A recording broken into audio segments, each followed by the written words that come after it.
Polda Metro Jaya meningkatkan status kasus tudingan ijazah palsu Joko Widodo ke tahap penyidikan. 2 orang aktivis dan 1 YouTuber dipanggil untuk diperiksa di Polda Metro Jaya.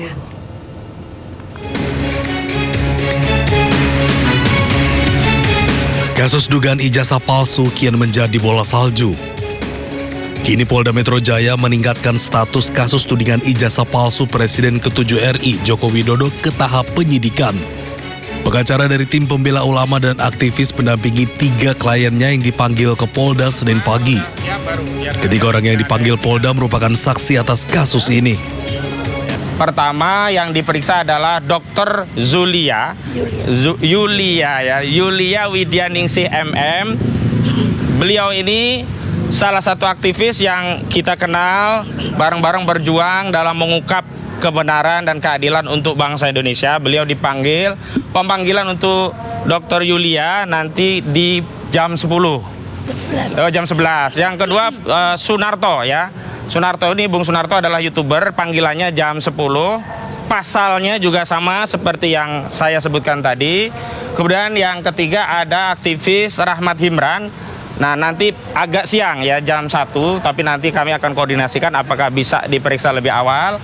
Yang jelas kami semua hadir memenuhi panggilan dari penyidik Polda Metro Jaya sebagai wujud daripada ketaatan warga negara pada hukum. Subdit Keamanan Negara Direktorat Reserse Kriminal Umum Polda Metro Jaya saat ini menangani 6 laporan atas kasus yang sama, termasuk laporan yang dibuat oleh Jokowi. Sementara 5 laporan lainnya terbagi 2, yaitu 3 laporan sudah ditemukan dugaan peristiwa pidana hingga naik ke tahap penyidikan. Kemudian 2 laporan lainnya sudah dicabut dan pelapor tidak memenuhi undangan klarifikasi.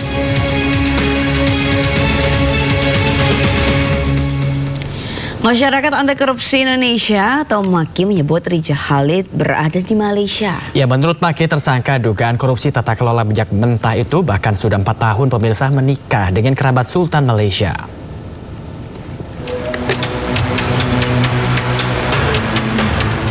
Kabar Riza Khalid berada di Malaysia semakin santer terdengar. Masyarakat Anti Korupsi Indonesia atau MAKI bahkan berani memastikannya. Menurut Koordinator MAKI Boyamin Saiman, Raja Minyak itu bahkan telah 4 tahun menikah dengan kerabat Sultan Malaysia. Menanggapi temuan MAKI, Kejagung menyatakan akan mendalami informasi tersebut. Kapus Penkum Kejagung Anang Supriyatna mengatakan akan menindaklanjuti setiap informasi yang ada. Sebelumnya penyidik Kejagung telah memanggil Riza Khalid untuk diperiksa. Namun pemeriksaan yang dijadwalkan Kamis 24 Juli itu gagal lantaran mafia migas itu mangkir. Selain kerap tersangkut kasus korupsi kelas kakap, Riza Khalid juga dikenal licin. Menurut peneliti dari Pusat Kajian Anti Korupsi Zainur Rohman, penyidik Kejagung seharusnya segera menerbitkan red notice untuk memulangkan sang Raja Minyak itu. Caranya adalah dengan menerbitkan red notice. Ini penting agar para tersangka ini nantinya dapat dipulangkan ke Indonesia melalui prosedur ekstradisi. Bersama 17 orang lainnya, Riza Khalid ditetapkan sebagai tersangka dalam dugaan kasus tata kelola minyak mentah dan produk kilang di PT Pertamina. Akibat perbuatan jahat mereka, negara dirugikan hingga 285 triliun. Tim Liputan iNews melaporkan. Pemirsa, Kejaksaan Agung memanggil 6 produsen beras yang diduga mengoplos produknya. Ya, mereka adalah Wilmar Padi Indonesia, Food Station, Belitang Padan Raya, Unifood Candi Indonesia, PT Subur Jaya, dan Japfa Group. Kejaksaan Agung menindaklanjuti arahan Presiden untuk menyelidiki dugaan beras oplosan yang beredar di masyarakat. Kejagung memanggil 6 produsen beras yang produknya telah beredar di pasaran. Produsen yang dipanggil hari ini adalah Wilmar Padi Indonesia, Food Station, Belitang Padan Raya, Unifood Candi Indonesia, PT Subur Jaya, dan Japfa Group. Ke-6 produsen tersebut diduga mencampur produk berasnya dan menjualnya kepada masyarakat.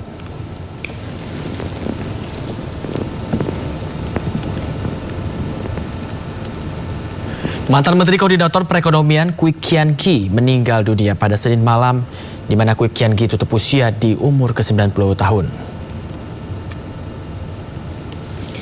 Berita duka datang dari mantan Menteri Koordinator Bidang Ekonomi dan Keuangan Industri tahun 1999-2000.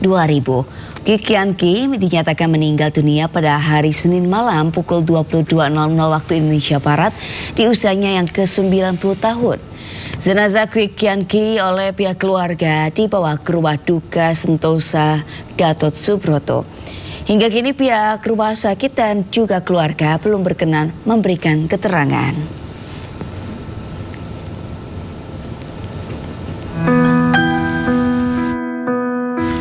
Kwi Kian Ki lahir tahun 1935. Semasa hidupnya, Kwi Kian Ki pernah menjabat sebagai Menteri Perencanaan Pembangunan Nasional dan Ketua Bappenas periode 2001 hingga 2004, serta Menteri Koordinator Bidang Ekonomi dan Keuangan Industri pada periode 1999 hingga 2000.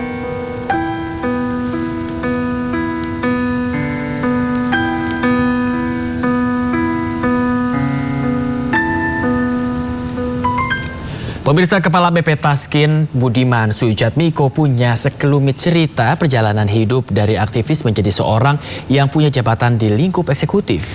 Cita-citanya mengataskan kemiskinan dan kebodohan mengantarnya masuk ke pemerintahan bersama Presiden Prabowo Subianto yang dulu pernah dihadapinya. Bersama jurnalis senior Sindo News Lukman Hanafi, Budiman Sujatmiko membagikan pengalamannya secara eksklusif. Saat ini saya bersama Mas Budiman Sujatmiko sebagai Kepala Badan Percepatan Pengentasan Kemiskinan atau sering disebut BP Taskin. Nah, saya akan ngobrol-ngobrol dengan beliau seputar aktivitasnya dan apa itu BP Taskin. Mas Budiman, apa kabar? Halo, oke. Terima kasih. Terima kasih. Kabar baik, Mas. Alhamdulillah, ya. Lama ketemu nih. Ya. Mas Budiman, tadi saya sempat Mas Budiman semangat banget keliling-keliling dengan becak listrik kalau saya sama masyarakat.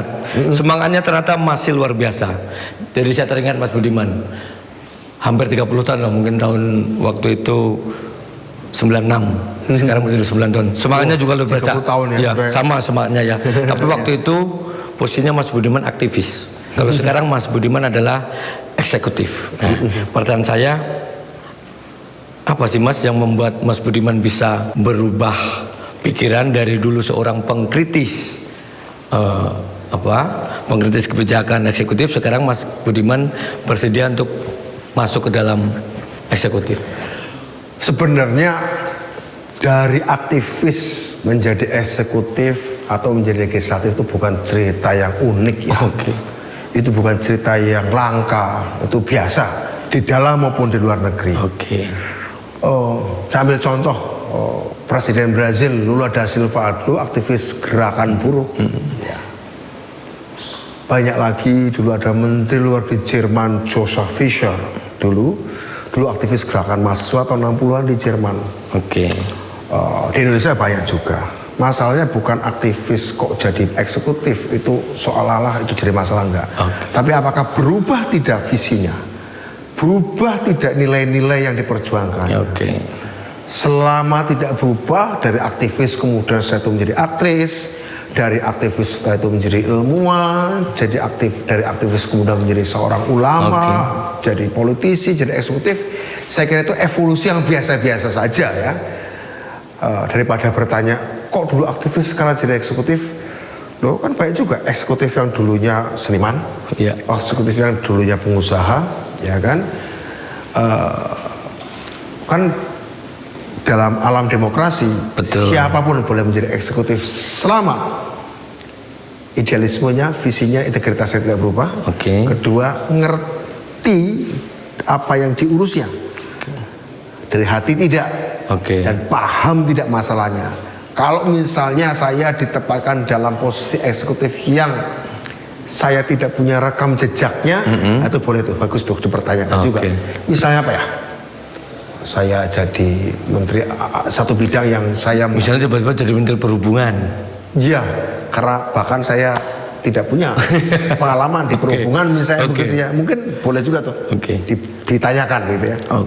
Alhamdulillahnya saat pertama kali saya diminta oleh Bapak Presiden Prabowo Subianto menjadi eksekutif, ya saya diminta ngurusi badan yang baru dibentuk beliau, yaitu BP Taskin. Oke. Badan yang mengurusi percepatan pengentasan kemiskinan yang memang itu sejak tahun 90 saya banyak terlibat di dalam advokasi petani-petani miskin terutama di Jawa Tengah dan di Jawa Timur.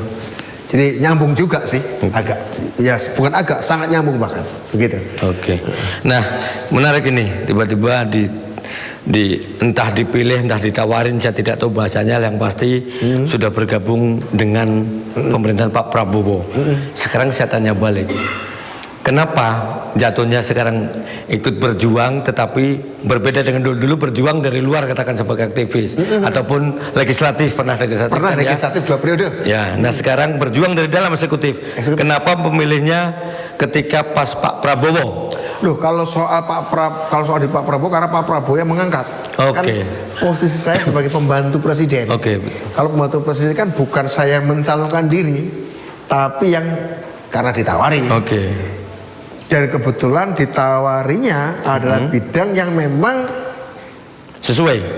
Dari sejak puluhan tahun lalu sudah saya geluti, mengurusi kemiskinan, mengurusi desa, itu adalah soal-soal yang memang menjadi awal saya bergerak sebagai aktivis.